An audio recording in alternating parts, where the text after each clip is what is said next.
Yo, what is up, everybody? Sir Esco back again with another chapter from the story titled The Midnight Road, written by Ashley Schuletter. Remember to use the links in the description below to show love to the author, like, comment, and subscribe.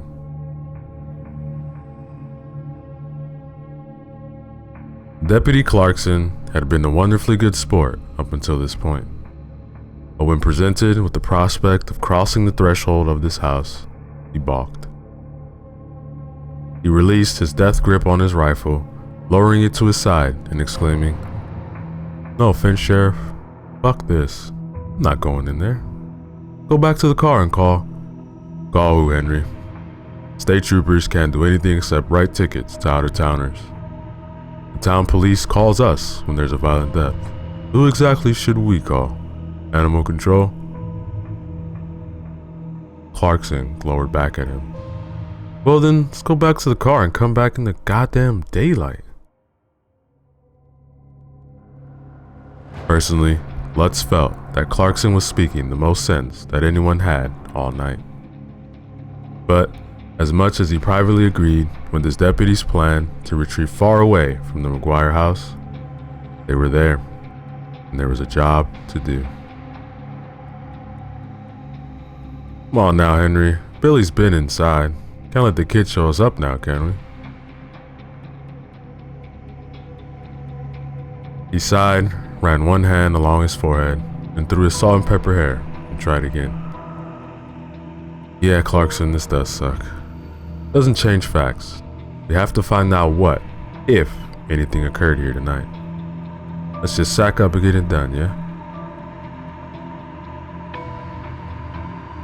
It wasn't much of a pep talk, but it seemed to do the trick. Billy gave a heavy shrug, duffing his boots against the brown grass bordering the McGuire's front porch. Clarkson gave his eyes a good moment to pray, and then he re-shouldered his forearm and nodded at Lutz. "I'm gonna take a long weekend. Gonna take my wife up to Iowa City, gonna go to Red Lobster. It's crab fest." He continued muttering to himself about his upcoming weekend, but brushed past Lutz and climbed the creaking steps onto the porch. "You have the whole week off," Lutz mentally promised his deputy. Then he pulled his revolver out of its holster, thumbed the safety off, and followed the two men past the entrance and into Bud McGuire's home.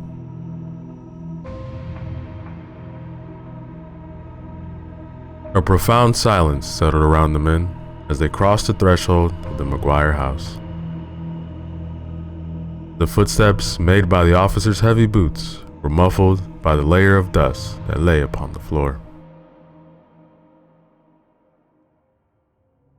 In the beam of the flashlight, the wallpaper in the foyer may have been a sunny striped yellow at some point, but had been warped with water damage and was now the color of old urine.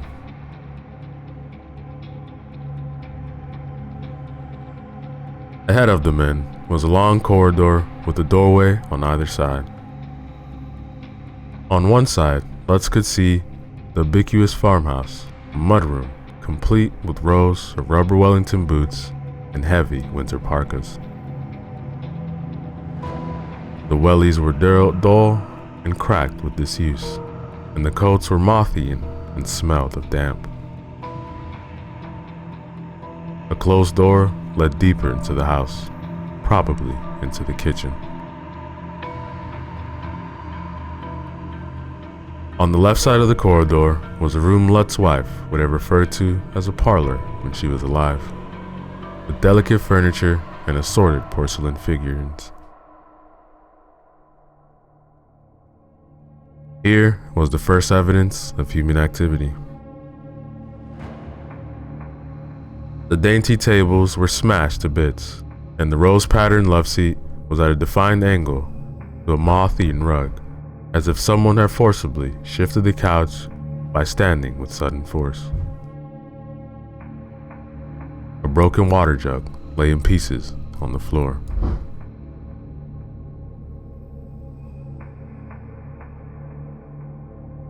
Oddly enough, even these violent scenes was gentled by a thick layer of dust. So far, the only sign that a living person had been in this house were the tracks he could see in the corridor that had clearly been made by Billy's heavy work boots. Where were the McGuires? Lutz moved on a constant pivot, shining his high-powered flashlight into every corner and crevice. His senses felt electrified as he strained each one of his senses to determine whether or not a threat still lurked in his house. According to his eyes and ears, this was just a normal house, though. Billy, why the fuck did you even come in here? Like I said, sir, I thought maybe someone was in trouble. When I got here, it was just like I had to keep going. I had to see for myself.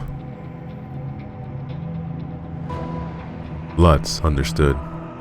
He could feel it too. The panicky urge to head back for the car was drowned out by grim determination. He needed to find out what the hell had happened here. Past the open doorways to the mudroom and the parlor was a flight of stairs that went from the first floor all the way to the attic in a long switchback. The stairs, like everything else in the McGuire house, seemed to be standing upright by sheer force of will alone.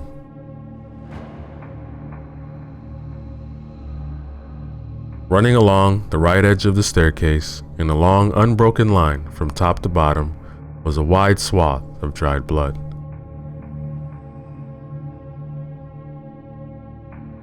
The first thought that ran through Sheriff Lutz's mind in that moment was that he wished he lived in a larger city with more resources. They were farther north, near Des Moines or Cedar Rapids.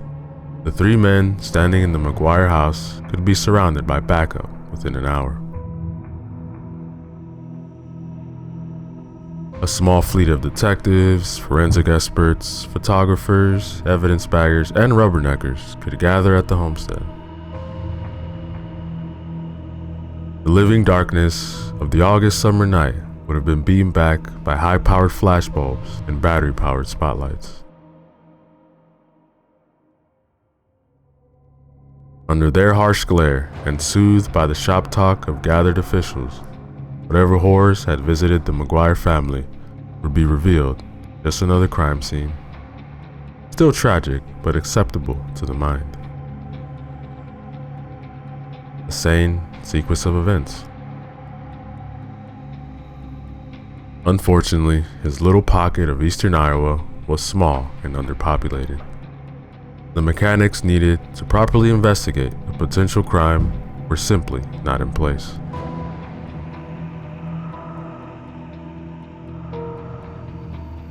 As much as Lutz dreaded the idea, it would have to be him that ventured up those stairs, and it would have to be now. He would have to venture up there, and so would Clarkson, as department regulations forbade an officer from entering a potential crime scene alone. Plus, he wanted Clarkson's steady presence beside him with the Winchester.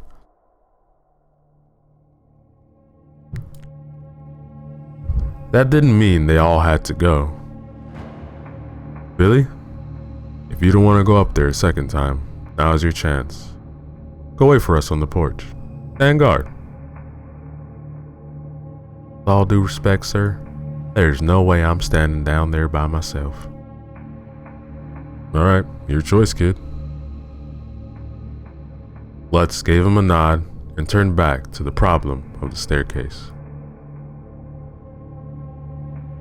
They will have to make sure they didn't contaminate the crime scene with their boots.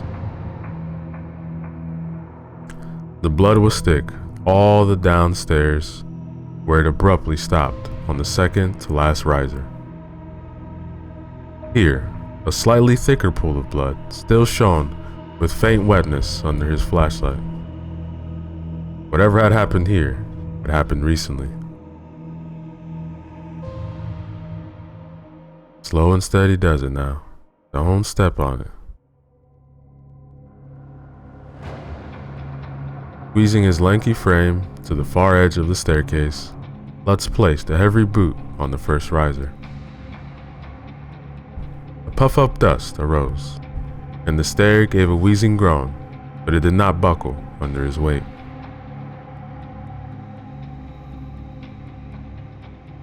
Lutz began slowly advancing his way up the stairs, pressing firmly on each stair first to test its stability. The staircase creaked and moaned, but continued to hold firm, and he motioned for Clarkson to follow. Lutz could hear his usually taciturn deputy muttering various prayers and swear words under his breath.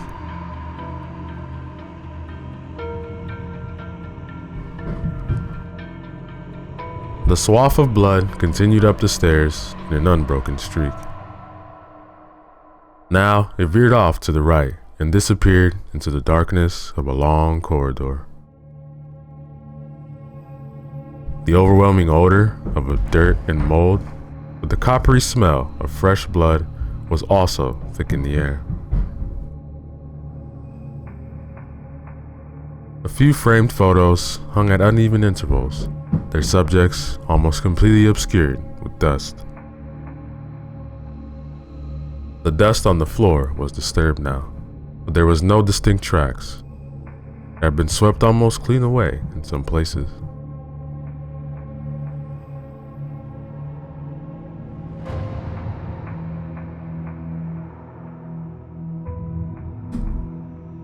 Resigned now to seeing this through, Lutz felt his earlier fear retreat to the back of his mind. The adrenaline pumping through his system was working for him now, sharpening his focus and steadying his pulse. The corridor opened twice to the right, and Lutz circled warily around the open entrance to the first room.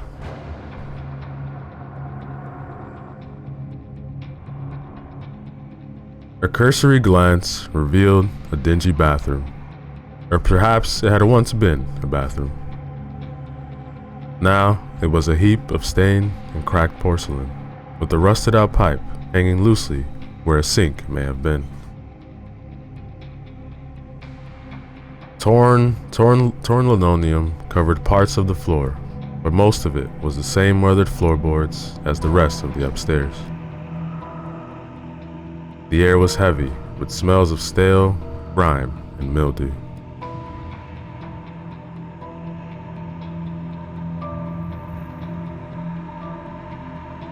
The path of blood, which had become thicker as they advanced along the corridor, continued down the hallway to the second room.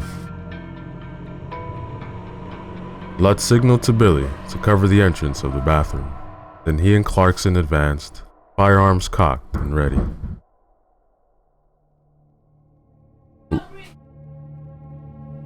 Lutz still carried the maglite, held to the top of his service pistol. He was the first to cautiously peer around the corner of the room, at the end of the hall.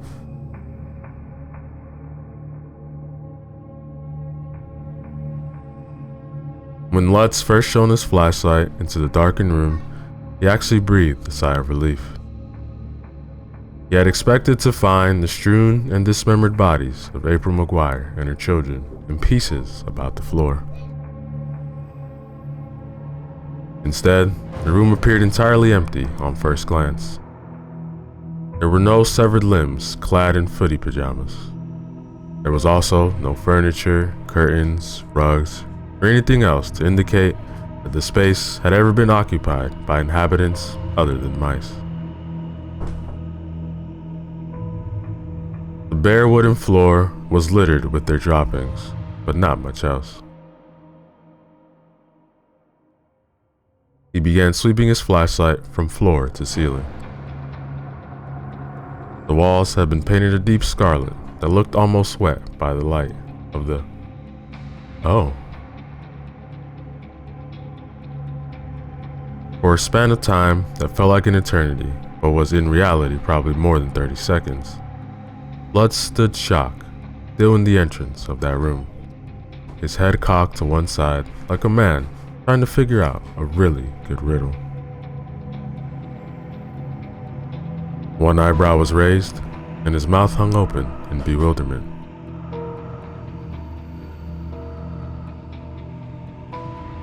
The room had been drenched in great splashes of blood that reached all the way to the ceiling in some places. It was swirled in sporadic circles across the floor and spattered across all four walls. Closest thing Lutz could compare it to. Behind him, Lutz could hear Clarkson's sharp intake of breath as he also took the scene before them. Then, it was as if all the air went out of his lungs, and Sheriff Lutz suddenly deflated. He felt his knees give way and had to lean one hand against the outside wall of the hallway for support as his vision blurred and his head spun.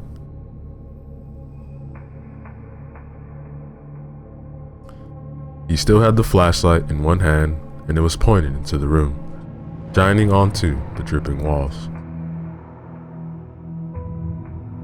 He felt more than saw Clarkson stumble backwards into the wall behind them. Billy stood at the doorway to the demolished bathroom, studying the mud on his boots. Lutz realized that the younger man had already seen all this. "Billy, do you see any bodies when you were here earlier?" When I saw the blood on the stairs, I figured maybe someone was still alive up here. But when I got up here, there was nothing.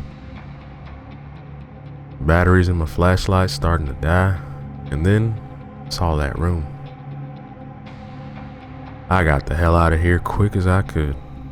I didn't even check on any of the other rooms.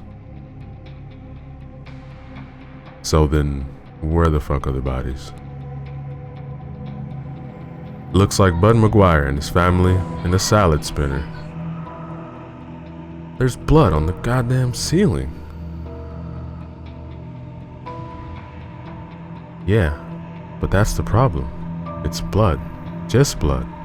No bones, no organs."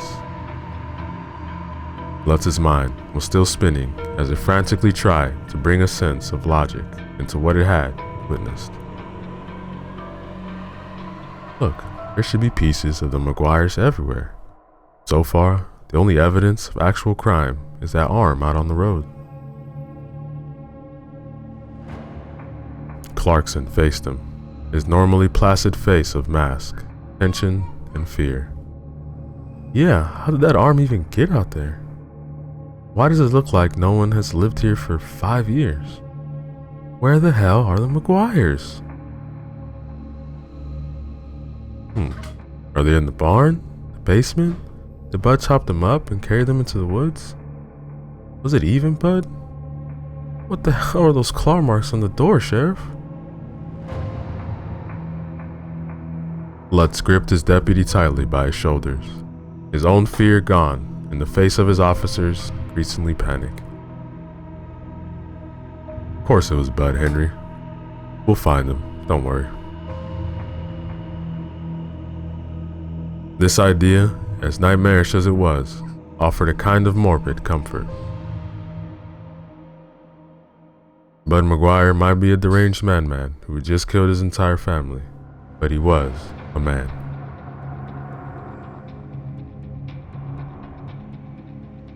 This whole time, Billy Hudson had been silent, his eyes fixed on the open doorway to the dingy bathroom. Now, Billy cleared his throat, almost sheepishly said, "Sheriff, you might want to see this." Lutz pinched his nose between his two fingers and reluctantly asked, "What is it?" Billy just gestured with the head of the shotgun. In the bright glow of his mag light, Lutz could see a thin line of blood slowly making its way from behind the open bathroom door. Immediately, his heart, which had just begun to resume its regularly scheduled heartbeat, started jackhammering wildly in his chest. Somehow, in that moment, Lutz knew. Whatever they had come here to find was on the other side of that door.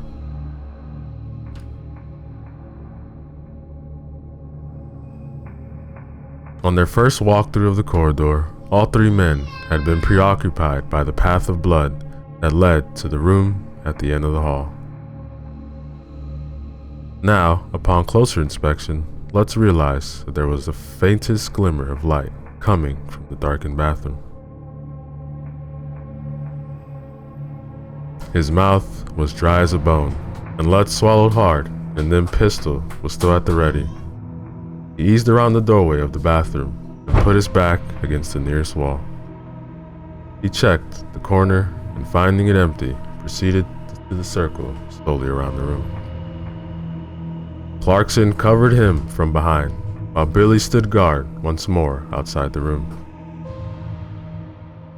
The light was coming from two flickering candles, the tall glass ones of the sort his grandmother used to burn on Sundays.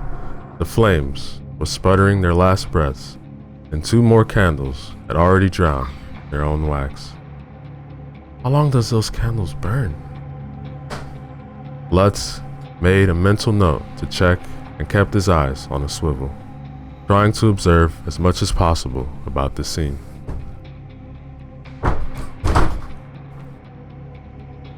The candles had been arranged next to a chipped green bathtub to form a small circle, in the middle of which was a blackened circle, as someone had foolishly decided to build a fire in the middle of the floor.